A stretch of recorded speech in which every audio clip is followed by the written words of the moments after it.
Assalamualaikum warahmatullahi wabarakatuh. Nah, selamat pagi anak-anak. Nah, semoga di pagi hari yang cerah ini kita tetap dalam keadaan sehat dan semangat untuk belajar.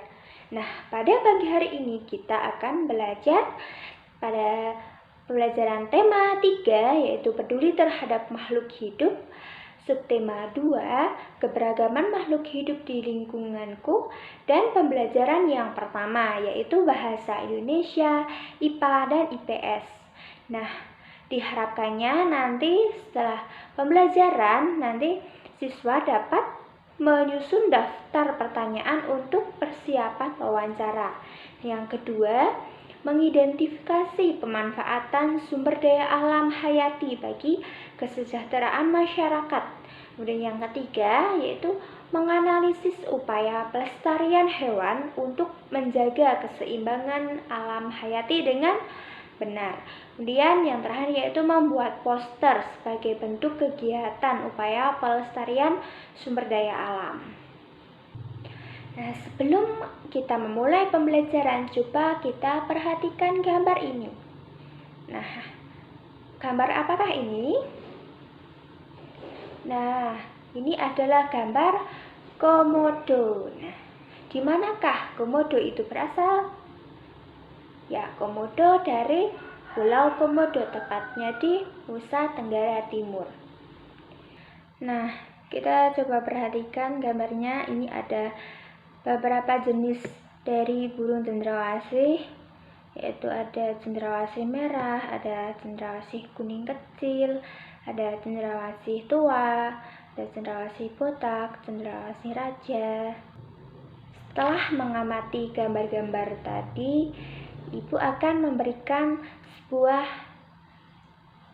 tugas, yaitu tugasnya membuat pertanyaan tentang burung cendrawasih. Nah, pertanyaan itu digunakan untuk memperoleh informasi.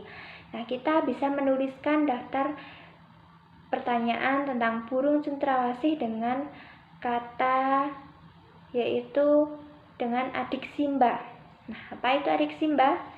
Yaitu terdiri dari apa, di mana, kenapa, siapa, mengapa, dan bagaimana. Nah, nanti bisa dikerjakan di buku masing-masing. Setelah kita mengerjakan tugas tadi, kita sudah memperoleh informasi tentang burung cendrawasih. Jadi, burung cendrawasih mati kawat adalah jenis yang menjadi identitas Provinsi Papua. Nah, masyarakat di Papua itu sering menggunakan bulu cendrawasih sebagai pelengkap atau hiasan dalam pakaian adat mereka. Nah, keberadaan burung cendrawasih ini kian terancam. Nah, ada perburuan dan penangkapan liar serta kerusakan habitat. Nah, menjadi penyebab utamanya. Nah, bulu cendrawasih juga diperdagangkan, digunakan sebagai penghias topi wanita di Eropa. Tapi kini burung cantik ini menjadi jenis satwa yang dilindungi. Nah, selain burung cendrawasih, ada juga hewan lain yang dimanfaatkan seperti dagingnya, mungkin kulitnya, tulangnya, atau bagian tubuh yang lainnya. Nah, contohnya pemanfaatannya yaitu seperti hiasan dari bulu cendrawasih ya tadi. Kemudian ada sepatu dari kulit buaya, kemudian ada tas dari kulit buaya, dan sabuk dari kulit buaya. Kemudian selain itu ada lagi yaitu hewan sapi. Nah, ini banyak sekali yang dimanfaatkan seperti menghasilkan susu. Nah, ini bisa dimanfaatkan sebagai minuman. Kemudian tenaganya itu untuk membajak sawah, dagingnya sebagai bahan pangan. Kemudian kulitnya untuk membuat beduk. Sekarang kita perhatikan pertanyaan ini, yaitu apa yang akan terjadi jika hewan terus-menerus diburu oleh manusia secara liar? Nah, untuk menjawab pertanyaan ini, mari kita simak bacaan ini. Ular adalah salah satu hewan yang sering dimanfaatkan oleh manusia. Ular sering diburu untuk diambil kulitnya sebagai bahan pembuatan tas dan sepatu. Selain itu, ular juga diburu untuk bahan makanan dan obat. Jika ular terus diburu, akan terjadi ketidakseimbangan lingkungan. Makanan ular adalah tikus. Jika ular yang memakan tikus berkurang, jumlah tikus akan melimpah. Hal ini merugikan petani, karena tikus merupakan hama yang memakan padi. Nah, dari bacaan tadi kita dapat tahu apakah jawabannya? Ya, jawabannya adalah terjadi ketidakseimbangan lingkungan. Nah, agar tidak punah, hewan perlu dilestarikan.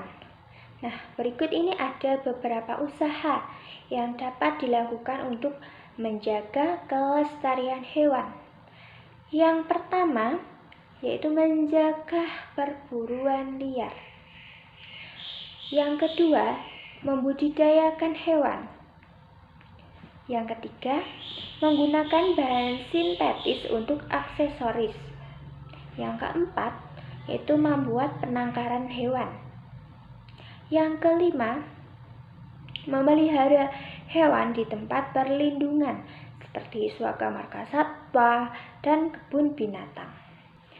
Ya, tadi kita sudah mempelajari tentang hewan-hewan langka, kemudian pemanfaatannya, kemudian pelestarian hewan. Nah, sekarang Ibu akan memberikan tugas untuk membuat poster tentang pelestarian hewan. Nah, sebelum membuat tugasnya, Ibu akan menjelaskan apa itu poster. Jadi, poster adalah karya seni atau desain grafis yang berisi komposisi gambar dan huruf yang menarik di atas kertas berukuran besar dan berisi pesan-pesan. Nah, harapannya semuanya paham apa yang Ibu sampaikan. Nanti setelah selesai posternya bisa difoto, kemudian dikirimkan ke WhatsApp-nya Ibu. Nah, jika sudah Ibu sampaikan, mohon maaf apabila ada kekeliruan atau kekurangan dalam penyampaian tadi. Sekian, wassalamualaikum warahmatullahi wabarakatuh.